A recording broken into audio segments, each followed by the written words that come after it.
Bismillahirrahmanirrahim. Assalamualaikum warahmatullahi wabarakatuh. Selamat pagi mahasiswa-mahasiswi agribisnis semester 2 yang Ibu banggakan.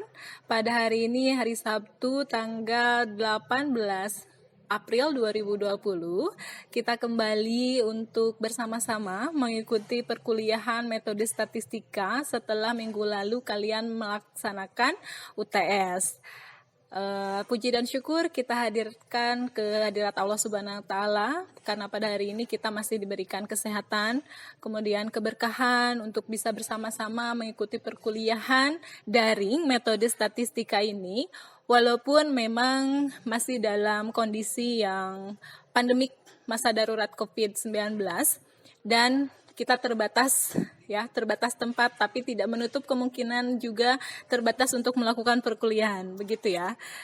Aturan main kita masih sama, mahasiswa sekalian, yang sudah kita sepakati masih sama, hanya mungkin bedanya di kehadiran. Nanti Ibu mintakan untuk kehadiran, silahkan kalian berfoto atau melakukan swafoto, kemudian kirimkan ke Ibu untuk sebagai bukti kehadiran kalian melaksanakan atau mengikuti perkuliahan pada hari ini.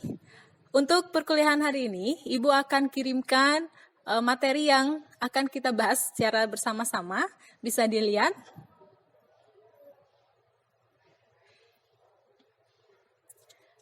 Oke, bisa dilihat materinya. Hari ini kita akan belajar bersama-sama mengenai chi-square test atau yang sering kita sebut dengan chi-kuadrat, atau juga bisa disebut dengan chi-square test dan aplikasinya. Ya, ini pokok bahasan yang akan kita sama-sama bahas. Yang pertama tentang pendahuluan chi-kuadrat atau chi-kuadrat, kemudian uji goodness of fit, ya, dimana itu untuk menguji frekuensi yang diharapkan sama, kemudian uji frekuensi yang diharapkan tidak sama, kemudian menguji kenormalan suatu distribusi, dan analisis tabel kontingensi. Ya, kita pendahuluan dulu. Apa itu uji chi-square atau chi-kuadrat atau chi-square? Itu adalah pengujian atau uji nyata goodness of fit yang ingin kita ketahui apakah data yang diperoleh itu benar, menyimpang dari nisbah yang diharapkan secara tidak kebetulan. Ya, itu adalah definisi dari chi-kuadrat atau chi-kuadrat. Bahasa Inggrisnya goodness of fit. Fungsi. Ada beberapa fungsi, ya, di mana fungsi utama dari chi-square itu ialah untuk melihat apakah suatu pernyataan dapat dinyatakan benar atau tidak berdasarkan hasil perhitungannya. Ya, uji chi-square untuk ada tidaknya hubungan antar variabel kita namakan dengan independency test. Kemudian uji chi-square untuk homogenitas antar subkelompok kita namakannya homogeneity test, dan uji chi-square untuk bentuk distribusi kita namakannya goodness of fit. Ya, rumusnya apa? Rumus untuk mencari chi-square itu adalah x kuadrat, ya, sigma d kuadrat dibagikan X, di mana E merupakan singkatan dari expected, apa itu? Hasil yang diharapkan. Dan D ini adalah deviation. Deviation merupakan penyimpangan, ya, di mana kita tahu penyimpangan itu adalah adanya selisih, ya, antara hasil yang kita peroleh atau observed dengan hasil yang ingin atau kita harapkan. Untuk sigma itu ada jumlah keseluruhan data. Kita mulai. Nah, analisis hasil. Jadi bagaimana hasil perhitungan chi-square itu dibandingkan dengan chi-square dengan memperhatikan derajat bebas pada tabel x kuadrat atau tabel chi-square. Ya, biasanya besarnya derajat bebas yang ingin kita lihat di tabel itu K min 1 atau K min 3. Apa itu K? Merupakan jumlah kategori, atau kita bisa lebih simpelnya bilang K itu adalah jumlah kelas, ya. Yang menyatakan bentuk kurva atau distribusi chi-square tidak ditentukan oleh banyaknya sampel, melainkan oleh derajat kebebasannya. Sampai sini mudah-mudahan bisa ada gambaran ya. Nah, ini adalah tabel chi-square. dB, apa tadi? Itu merupakan derajat kebebasan atau derajat bebas kita singkat. Kemudian, ini kemungkinan. Ya, nilainya ada pada 0,99 ya, dan mengarah ke sebelah kanan, semakin ke sebelah kanan nilainya semakin kecil.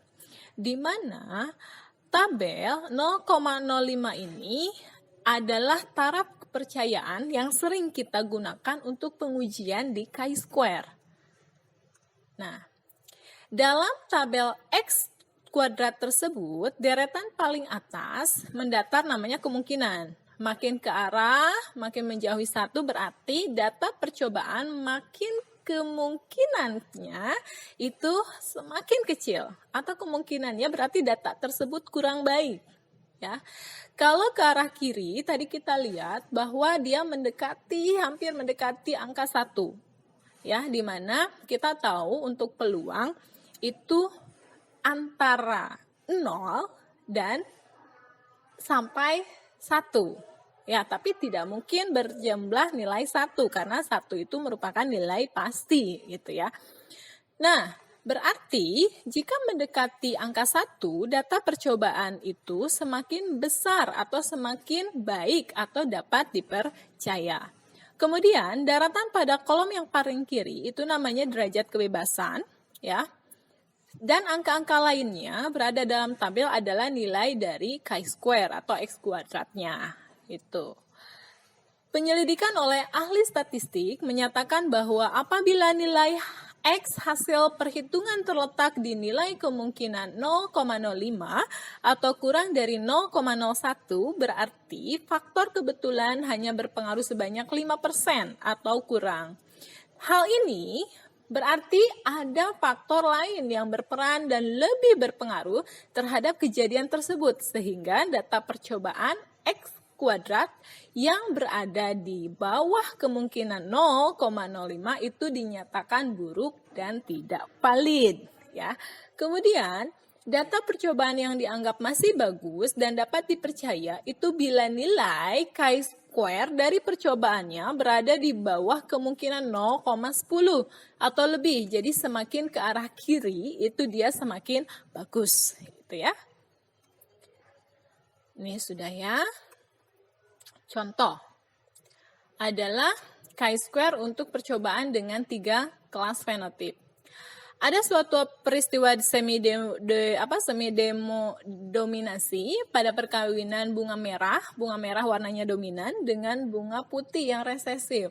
Dia menghasilkan keturunan 45 bunga berwarna merah, 95 bunga berwarna pink, merah muda ya, dan 60 bunga berwarna putih. Nah, kita ingin mengetahui data hasil percobaan tersebut bisa dipercaya atau tidak dengan menggunakan chi-square test. Ya, buatkan dulu tabel distribusinya. Kita buatkan tes X kuadrat untuk 3 kelas fenotip yang tadi ya. Observednya berapa? Hasil dari percobaannya, dia menghasilkan 45 bunga berwarna merah. Kita tuliskan di sini, merah 45, pink 95, putih 60. Jumlahkan. Ya. Kemudian expected-nya atau nilai yang ingin kita harapkan itu berapa? Semakin perbandingannya 1-2-1, mendekati 1-2-1 berarti itu nilainya semakin baik. Ya. Jadi kita ibaratkan untuk merah itu adalah 50 jumlahnya, pink, merah muda itu 100, dan putih itu adalah 50. Ini adalah nilai expected atau E. Nah, kita carikan deviasinya, selisihnya, ya, dari nilai observed dan expected yang tadi. Jadi kita ketahui bahwa merah, untuk nilai merah itu minus 5. Untuk pink itu juga minus 5. Untuk putih itu lebih atau plus 10. Ya, jumlahnya harus sama. Ingat ya, jangan sampai jumlahnya berbeda. Kemudian, masukkan rumus.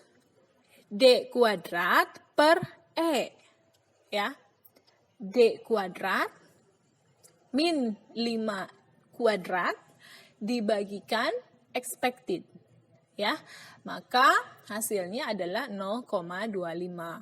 Kemudian yang pink ya, sama. D kuadrat min D kuadrat dibagi expected. Min 5 dikuadratkan dulu dibagi 100. Maka hasilnya adalah 0,25. Kemudian untuk yang putih juga sama. Ya, kebetulan hasilnya adalah dia positif atau dia tidak minus.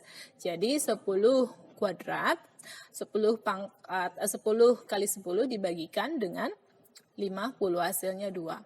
Maka nilai dari X kuadrat adalah 0,5 untuk merah, plus 0,25 untuk pink, plus 2 untuk putih. Sehingga dihasilkanlah 2,75. Sampai sini mudah-mudahan paham ya. Nah, kita akan melihat tabel dari X kuadrat yang tadi, chi-square-nya. Ada 3 kelas tadi, ya, ada pink, putih, dan merah. Maka untuk mencari derajat kebebasan K min 3, di mana nilai K itu ada 3, kelasnya dikurangi 1, maka 2. Ya. Pada deretan derajat kebebasan 2, carikan mana angka 2,75. Ya. Ternyata angka 2,75 itu berada di deretan angka 2,41 hingga 4,61. Berarti dia lebih kecil dari 5,99. Dan kemungkinannya terletak di antara 0,10 sampai 0,30. Jadi ini lebih besar juga dari 0,05. Karena kemungkinan lebih besar dari 0,05, maka data percobaan tersebut dianggap masih bagus dan masih memenuhi perbandingan 1:2, 1:1. Ya, sampai sini mudah-mudahan paham. Kita lanjutkan. Ya.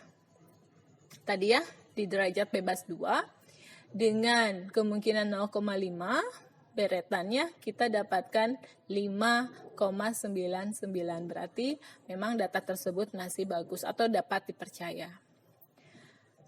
Nah, kemudian ada contoh yang lain. Ya, tes chi-square atau tes chi-square kuadrat untuk 3 kelas fenotip masih sama ya. Hanya ini beda jumlahnya saja. Merah, hasil percobaan merah dapat 40, jumlahnya pink itu 100, putih dia 60.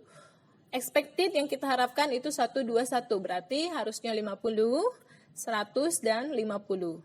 Kemudian deviasinya kita sudah hitung, kita dapatkan selisihnya untuk merah minus 10, pink 0, kemudian untuk putih 10. Kemudian D kuadrat min per expected, D kuadrat per expected untuk merah 2, pink 0, dan putih 2. Kita masukkan ya, tambahkan merah 2, pink 0, putih 2. Maka hasilnya adalah 4. Kemudian cari derajat kebebasannya. Kelas kurangi 1, 2. Berarti pada deretan derajat kebebasan 2 itu kita carikan angka 4 yang mana? Oh, ternyata angka 4 itu berada di antara angka 2,41 sampai 4,61. Berarti lebih kecil dari 5,99. Dan kemungkinannya dia terletak antara 0,1 sampai 0,3. Berarti ini lebih besar dari 0,05. Karena nilai kemungkinan 0,05 ini, maka data percobaan masih bagus dan masih memenuhi perbandingan 1:2:1. Itu ya. Kita lanjutkan ke materi selanjutnya, yaitu tentang uji goodness of fit.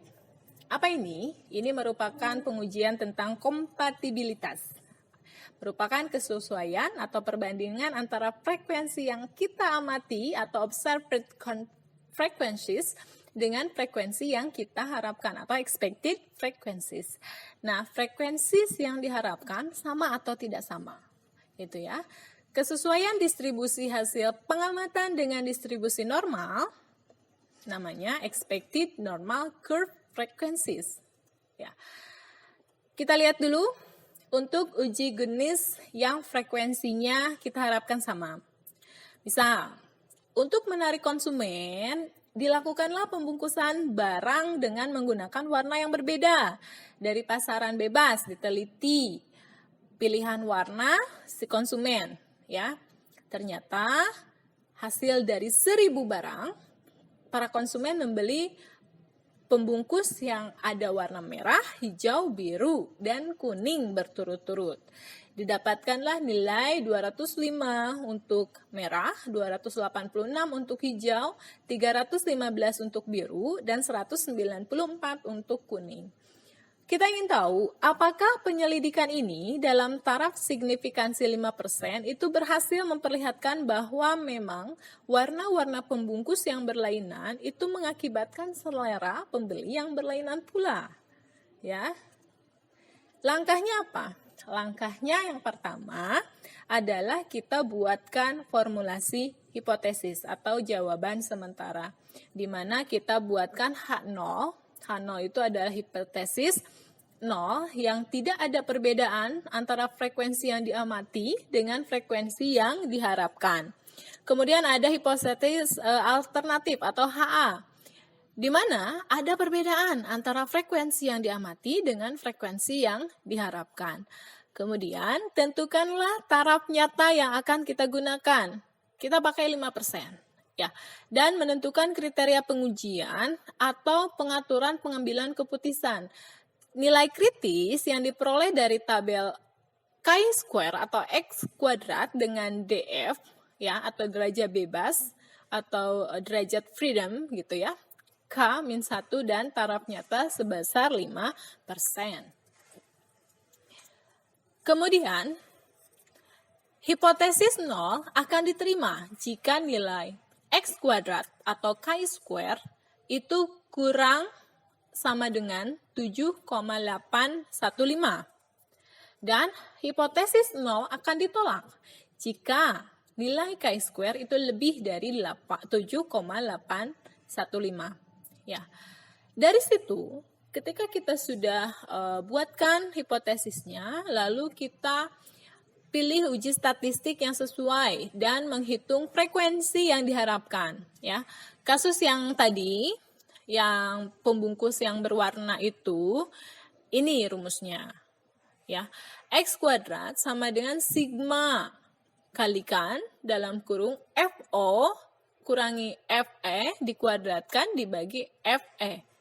Ya, sama tidak dengan rumus yang tadi?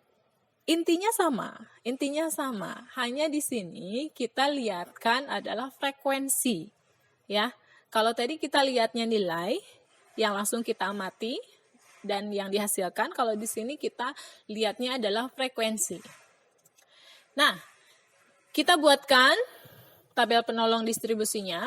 Warna merah, frekuensi observednya adalah 205 tadi nilainya ya. Kita ingin mengetahui bahwa dari 1000 itu sebetulnya kita berharap itu setimbang, semuanya sama ya. Merah itu harusnya 250, kemudian hijau juga 250, kuning, biru. Jadi itu seimbang semuanya. Hanya ternyata ketika frekuensi observed yang didapat itu berbeda-beda ya. Kita buatkan, kemudian kita cari deviasi ya, selisih. Setelah itu kita kuadratkan, lalu yang hasil kuadrat dibagikan lagi dengan frekuensi expected. Kita sudah dapatkan jumlahnya adalah 42,728. Ya, nilainya. Berarti nilai chi-square-nya sebesar 42,728. Karena lebih besar dari nilai kritisnya, maka H0 ditolak Oh, berarti memang ada perbedaan frekuensi yang diamati dengan frekuensi yang diharapkan. Begitu ya. Jadi, adanya perbedaan warna di setiap pembungkus atau ada warna-warna lain pembungkus itu dia mengakibatkan selera selera konsumen yang berlainan pula, gitu ya. Warna merah sebesar 205, hijau 286, kuning, dan biru. Itu merupakan warna-warna yang menyatakan selera dari konsumen. Ternyata yang paling banyak memang seleranya itu di warna biru, begitu ya. Padahal kita sebetulnya mengharapkan bahwa semua warna itu sama, begitu. Semoga sampai sini paham. Tadi yang kita harapkan sama, ya, frekuensinya. Nah, kalau yang ini kebalikannya, uji goodness of fit yang frekuensinya tidak sama. Seperti apa? Lihat. Contohnya ada 4 koin yang kita lempar ke atas, ke atas lah ya, ke atas kepala mungkin, tapi jangan sampai kena kepalanya. Itu sebanyak 160 kali, kemudian muncul sisi head, apa itu? Kepala. Ya. Nah, kepala itu ada 0, 1, 2, 3, 4. Ya. Kemudian frekuensi dari 160 kali itu adalah yang 0 sebanyak 19 kali, yang 1 sebanyak 54 kali, nilai 2 itu sebanyak 58, ya, yang nilai sisi kepalanya ada 3, 23 kali, dan yang semuanya kepala itu adalah 6. Dengan taraf signifikansi 0,05, ujilah apakah memang keempat koin itu setimbang sisi-sisinya ketika kita lemparkan secara acak. Ya. Langkah-langkah yang akan kita buat sama halnya dengan sebelumnya, kita buatkan dulu formulasi hipotesis di mana H0 itu adalah frekuensi hasil percobaan sesuai fit dengan frekuensi teoritis. Kemudian HA itu adalah percobaan yang tidak sesuai atau tidak fit dengan frekuensi teoritis. Langkah yang kedua, kita tentukan taraf nyata. Taraf nyata yang digunakan adalah sebesar 5%, ya, dengan kriteria pengujian, pengaturan pengambilan keputusannya diperoleh dari tetap tabel chi-square dengan derajat kebebasan K kelas dikurangi 1 dan taraf nyatanya sebesar 5%. Ya. Kemudian terima H0 jika X kuadrat itu nilainya kurang atau sama dengan 9,488. Kemudian tolak H0 jika X kuadrat itu lebih dari 9,488. Ya.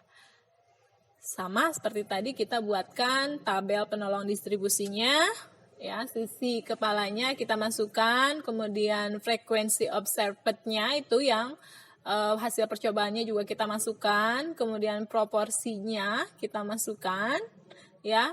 Lalu FE-nya dan FO, FE dikuadratkan, dibagikan FE. Ya, kita sudah dapat jumlahnya adalah dari 160 kali percobaan itu, didapatlah nilai 21,892. Penyelesaiannya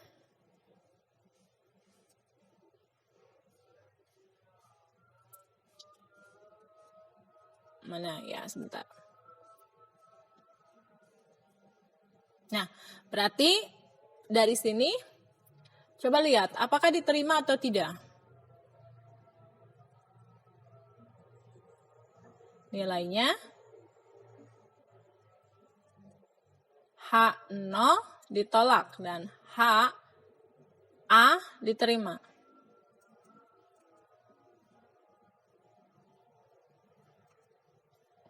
Ya, itu ya. Kemudian contoh yang kedua. Contoh yang kedua adalah tentang, mana datanya ini? Masa pakai atau tahun dengan frekuensi. Jadi, apa yang terminal komputer ya? Masa pakai terminal komputer yang terdistribusi normal dan masa pakai terminal komputer yang tidak terdistribusi normal. Kita ada datanya. Ya, ini adalah tahun, ini frekuensinya. Apakah ini frekuensinya normal atau tidak? Kemudian, kita buat formulasi hipotesisnya. Untuk H0, dia terdistribusi normal. Tapi untuk HA tidak terdistribusi normal. Kita tentukan taraf nyata dengan nilai kritis X kuadrat, ya, dan taraf nyatanya 5%. Kelasnya K-3. Nah, ini kita buatkan nilai chi-square-nya dengan perhitungan ada batas nyata atau nilai Z. Di mana H0 akan diterima jika nilai chi-square itu lebih kecil atau sama dengan 11,070. H0 ditolak jika chi-square itu lebih besar dari 11,070. Ya. Yang diharapkan tidak sama. Kemudian batas nyatanya, dari mana itu batas nyatanya? Dari nilai masa pakai tahun dikurangikan 0,5 atau kurangi setengah kita masukkan. Kurangi setengah kita masukkan. Sampai kita ketahui jumlah totalnya adalah 230,5. Ya. Kemudian kita carikan nilai Z-nya, kemudian luasnya, selisihnya, ya. Selisih luasnya dan frekuensi yang diharapkannya. Itu. Lalu kita dapat sebesar 297,5. Kita masukkan juga, kemudian kita hitung, lalu kita dapatkanlah nilai X kuadrat atau chi-square-nya adalah 2,355. 3 angka di belakang koma saja kita ambil. Dari hasil pengambilan keputusan itu atau hasil perhitungan itu diperoleh nilai X kuadrat atau chi-square 2,355. Karena lebih kecil dari nilai kritisnya, maka H0 kita terima. Ya, berarti distribusi pengamatan tersebut merupakan sampel yang terdistribusi normal dari populasi. Ya, sampai sini ya. Paham? Mudah-mudahan paham. Materi kita yang terakhir itu mengenai analisis tabel kontingensi. Contoh. Hasil penelitian mengenai tingkat tekanan psikologis dikaitkan dengan usia responden yang diakibatkan pada pekerjaannya. Tampak pada di bawah ini ada umur, ya. Umur di bawah 25 tahun, derajat tekanan, ya, banyaknya pramuniaga, ya. Dia rendah 20. Kemudian untuk menengah 18, untuk tinggi 22. Kemudian 25 tahun sampai 40 tahun nilainya, dan 40 sampai 60 juga di atas 60. Kita totalkan, baru kita dapatkanlah 500. Ya, dengan perbandingannya tadi adalah 162 untuk rendah, 170 untuk menengah, dan 168 untuk tinggi.